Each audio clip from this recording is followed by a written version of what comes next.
नमस्कार मित्रांनो. तुमचा गहू पिवळा पडतोय का? तर हा व्हिडिओ तुमच्यासाठी आहे.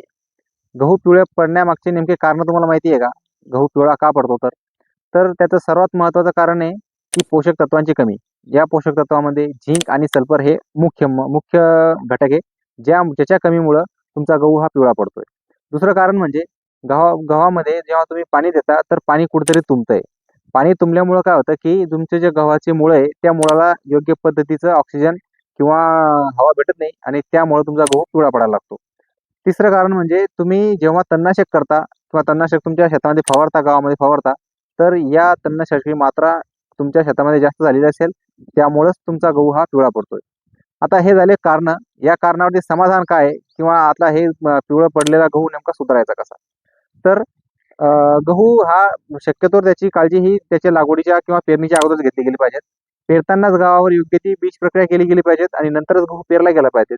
जेणेकरून ते जे बी आहे ते उगताना चांगल्या पद्धतीचं आणि अ, ज योग्य पद्धतीचं उगल आणि ते ह्या पिवळ्या पडण्यापासून वाचेल.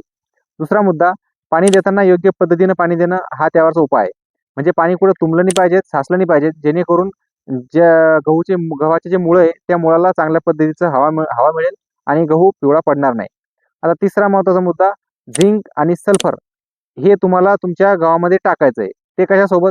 तर 24-24-00 24-24-00 यासोबत तुम्हाला झिंक आणि सल्फर वापरायचं आहे.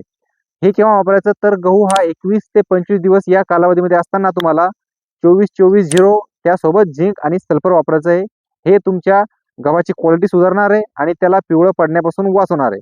त्यासोबतच तुमच्या गव्हावर कुठं एखाद्या ठिकाणी किंवा थोडीफार कीटक वगैरे असेल, तर त्या कीटकाचा प्रतिबंध तुम्हाला करायचा आहे आणि तुमच्या गव्हाला या रोगापासून वाचवायचं आहे. यामुळे तुमचा गहू हा पिवळा पडणार नाही आणि त्याची उत्पादकता आणि क्वालिटी सुधारेल. माहिती आवडल्यास लाईक करा, कमेंट करा आणि शेअर करायला विसरू नका. धन्यवाद.